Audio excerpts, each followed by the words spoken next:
ओम शांति। आज की तारीख है 10/2/15 और आज की ज्ञान मुरली का शीर्षक है मीठे मीठे बाप दादा जो हम बच्चों को कांटों की दुनिया से निकाल फूलों के बगीचे वाली नई दुनिया में ले चलते हैं। तो बाप दादा कहते हैं, मीठे बच्चे, पुरानी दुनिया के कांटों को नई दुनिया के फूल बनाना ये तुम होशियार मालियों का काम है। प्रश्न है आज का, संगम युग पर तुम बच्चे कौन सी श्रेष्ठ तकदीर बनाते हो?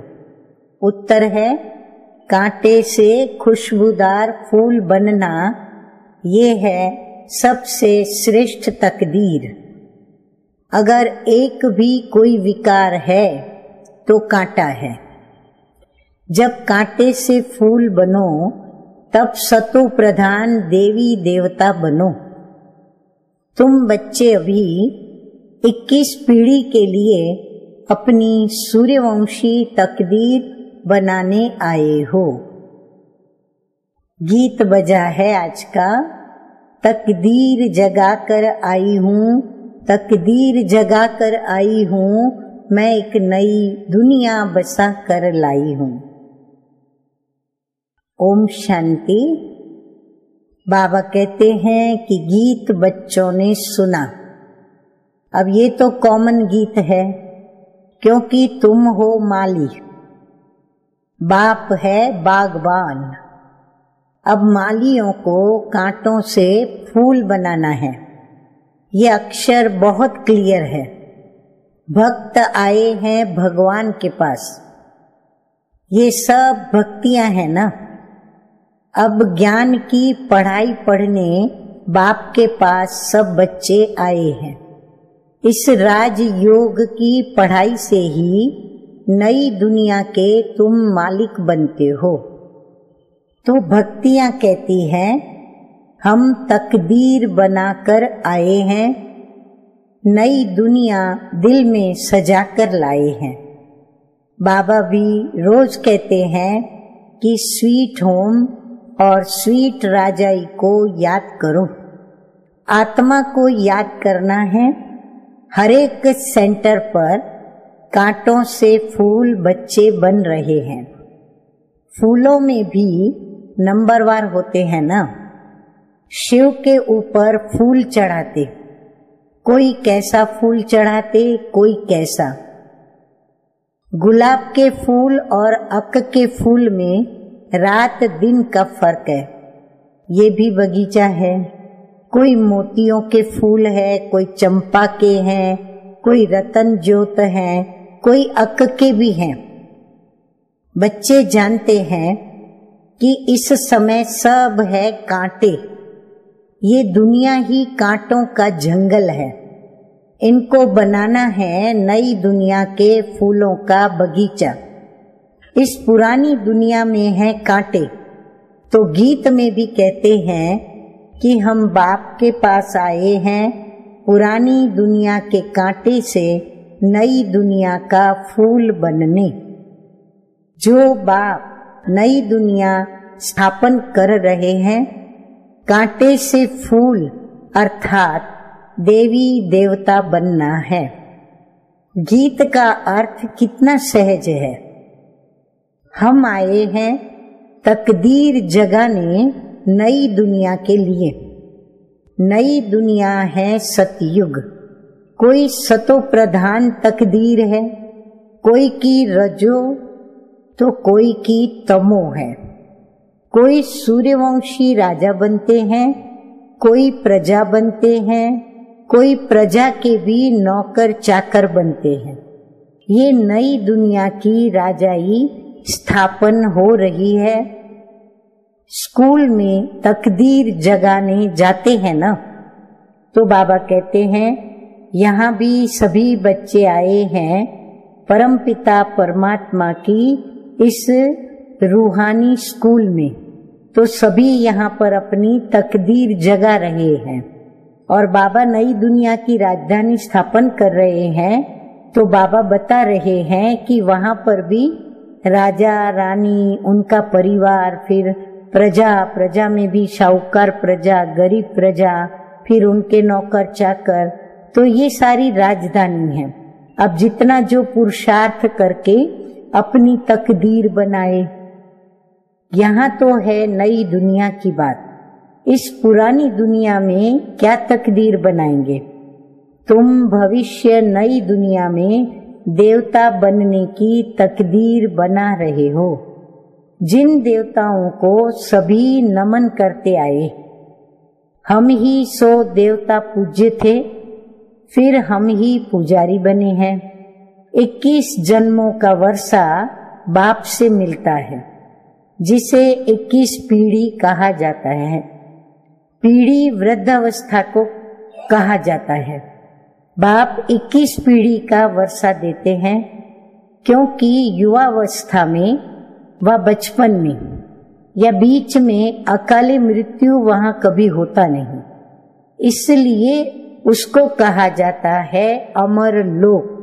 ये है मृत्यु लोक, रावण राज्य। यहाँ हरेक में विकारों की प्रवेशता है। जिसमें कोई एक भी विकार है तो बाबा कहते हैं वो काटे हुए ना। तो बाप समझेंगे कि माली रॉयल खुशबूदार फूल बनाना नहीं जानते हैं। माली अच्छा होगा तो अच्छे अच्छे फूल तैयार करेंगे। विजय माला में पिरोने लायक फूल चाहिए। देवताओं के पास अच्छे अच्छे फूलों को ही ले जाते हैं ना। बाबा कहते हैं समझो क्वीन एलिजाबेथ आती है तो एकदम फर्स्ट क्लास फूलों की माला बनाकर ले जाएंगे। यहाँ तो मनुष्य सभी हैं तमो प्रधान। शिव के मंदिर में भी जाते हैं, समझते हैं कि ये भगवान है। ब्रह्मा विष्णु शंकर को तो देवता कहते हैं, शिव को भगवान कहेंगे तो वह ऊंचते ऊंच हुआ ना। अब शिव के लिए कहते हैं धतूरा खाता था, भांग पीता था, कितनी ग्लानि करते हैं। फूल भी अक के ही ले जाते हैं।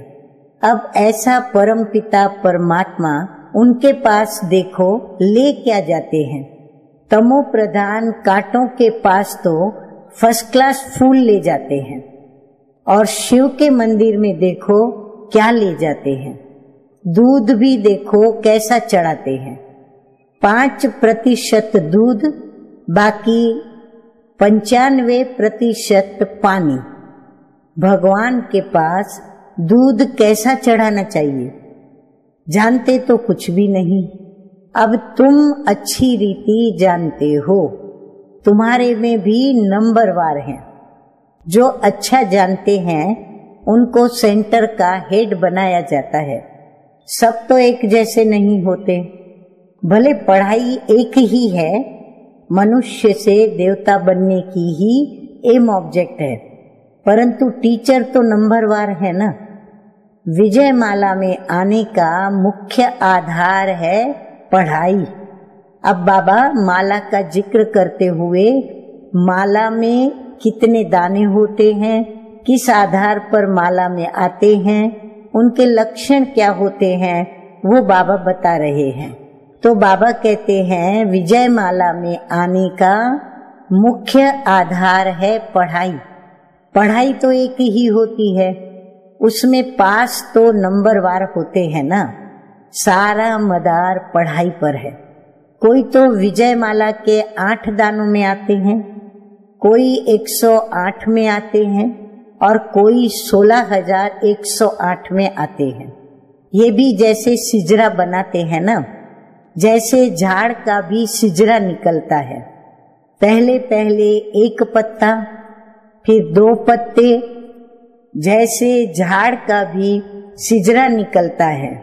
पहले पहले 1 पत्ता, फिर 2 पत्ते, फिर धीरे धीरे बढ़ते जाते हैं। ये भी झाड़ है।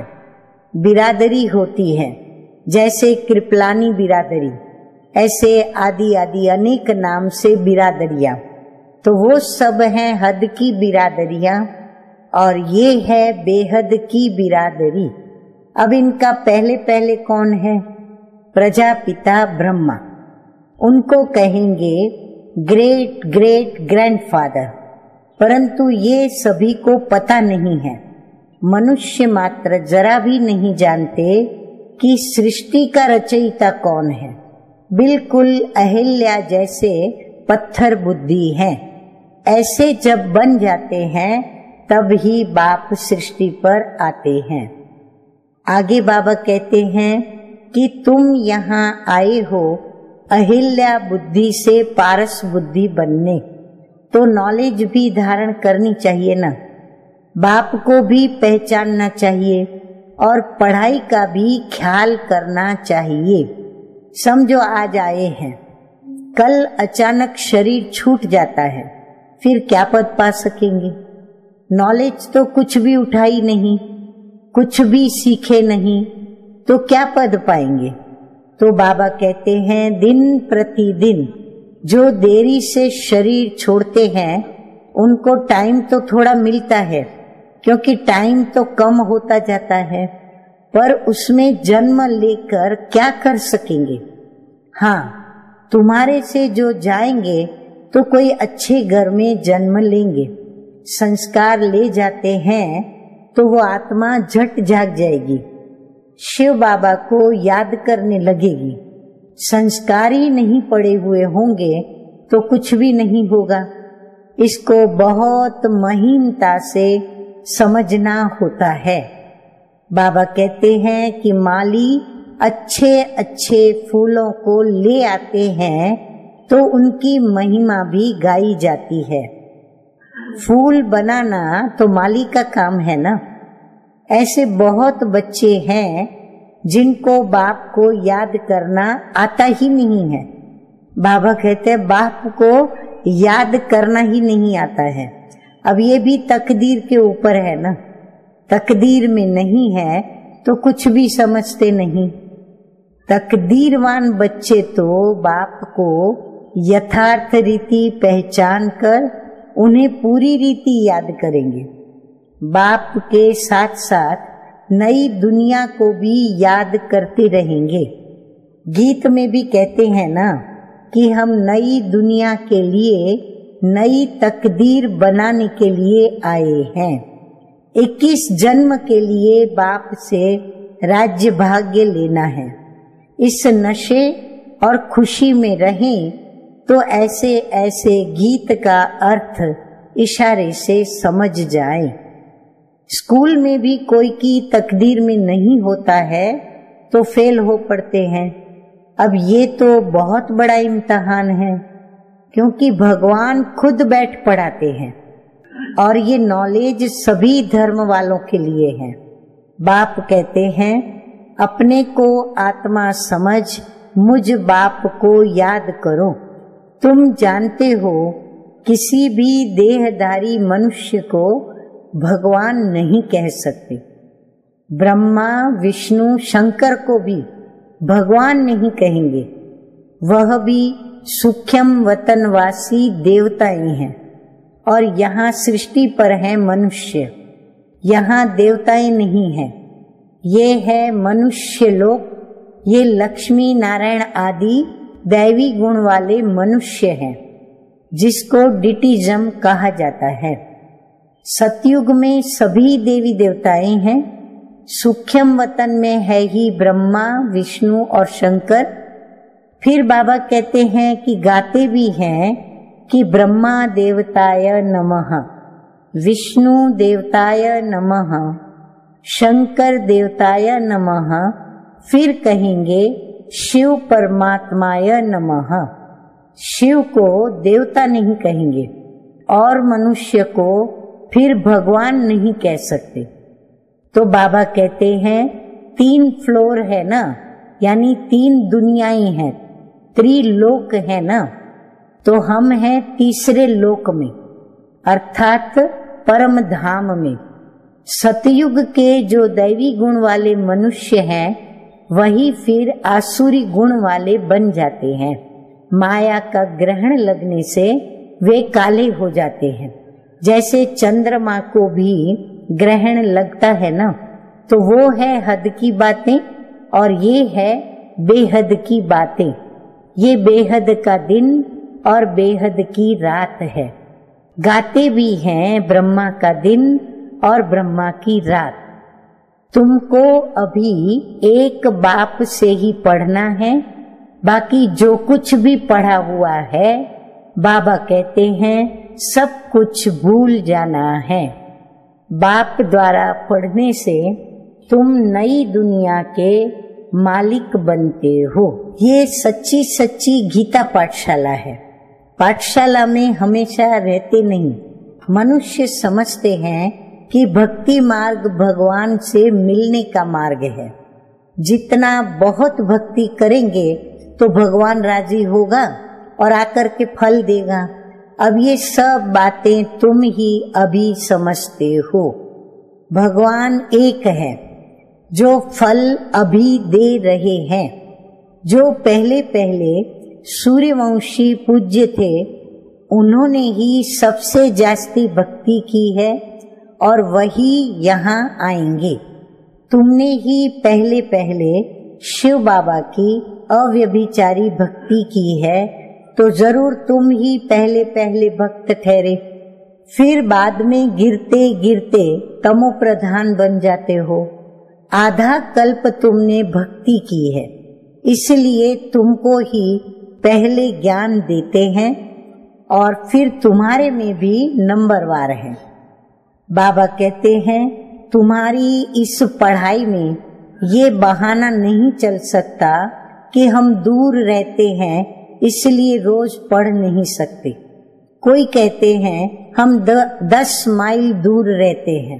अरे बाबा की याद में तुम 10 माइल भी पैदल करके जाओ तो कभी थकावट नहीं होगी। कितना बड़ा खजाना लेने जाते हो। तीर्थों पर मनुष्य दर्शन करने के लिए पैदल जाते हैं, कितने धक्के खाते हैं।